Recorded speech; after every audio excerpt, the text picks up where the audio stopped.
আসসালামু আলাইকুম, সবাই কেমন আছেন? আলহামদুলিল্লাহ, আমরাও ভালো আছি। আমাদের ইফতারির সময় হয়ে আসছে, বেশি সময় আর দেরি নেই। 20 মিনিট বাকি আছে।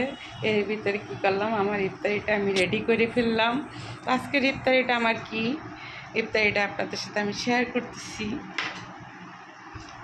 এটা হচ্ছে চিড়া ভিজায়া কলা দিয়ে মাখাই নিচ্ছি, কারণ আমার কাছে খুবই ভালো লাগে যে ইফতারি সারাদিন রোজা রাখার পরে যদি আমি দিন শেষে যদি একটু ঠান্ডা কিছু খেতে পারি, আমার খুব ভালো লাগে।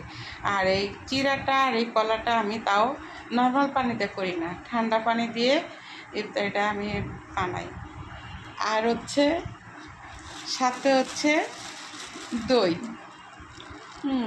অবশ্য দইটা আগে আমি খেতাম না, তা আমার 3-4 মাস আগে আমার একটু সমস্যা হয়েছিল, তখন ডাক্তার বলছিল আমাকে দই খেতে। তাই এই দই খেতে খেতে তখন থেকে দই খাওয়া আমি শিখে গেছি, আলহামদুলিল্লাহ। এই তো দই, তাও দইটা আমার কলিজা আমাকে গিফট করছে, আমি রোজা রাখি তাই ও আমাকে এনে দিছে দইটা। আচ্ছা, সাথে আছে আরেকটা শরবত।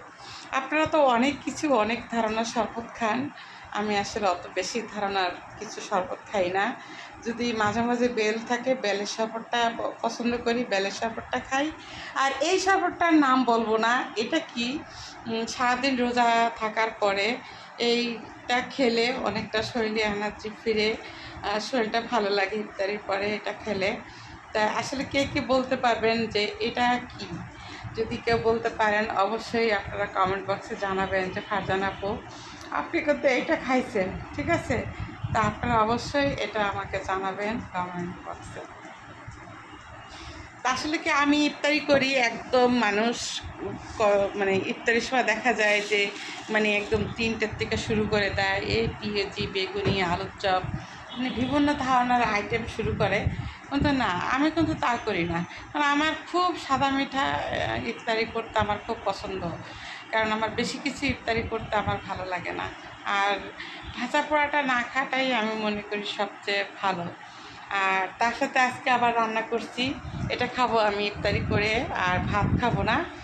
আর যেহেতু আমরা মানুষ কম, 2জন মানুষ, এই কারণে আমি যে বাইলা মাছ দিয়ে একটা বেগুন দিয়া এই যে দেখেন ভুনা করছি। আপনারা বলতে পারেন যে এতটুকু একটু তরকারি, হ্যাঁ এতটুকু একটু তরকারি, এটা স্যারি খাওয়ার জন্য দুইটা দেখেন, অ্যাকচুয়ালি 2টা বাইলা মাছ একটা বেগুন দিয়ে চচ্চড়ি করছি। আর কি করলাম, এই যে হেলঞ্চ শাক ভাজি করছি, সেটা কী দিয়ে করছি জানেন? আর একটু অন্যরকমের, এটা আমার নানি শাশুড়ি করতো, এই নারকেল দিয়ে শাক ভাজি করতো। তা এলঞ্চ শাক, তোলা শাক, পাঁচমিশালা শাক, এই ধরনের শাক আমার নানি করতো। এই খুব ভালো লাগে। আমি আবার একটু সাথে বোম্বাই মরিচ দিছি, এই বোম্বাই মরিচ দিয়ে করছি। যাই হোক, তো সবাই ভালো থাকেন, সুস্থ থাকেন, আপনাদের প্রতি দোয়া রইল, আমার জন্য দোয়া রাখেন যেন রোজাগুলি রাখতে পারি। হ্যাঁ, আল্লাহ যেন আমাকে সুস্থ করে আর সুস্থতা দান করে। আর আলহামদুলিল্লাহ, আগের থেকে আমি অনেকটা ভালো আছি আল্লাহর রহমতে। তা ইফতারের সময় হয়ে আসতেছে, বেশি আর দেরি নাই, হয়তো বা 10-15 মিনিট বাকি আছে।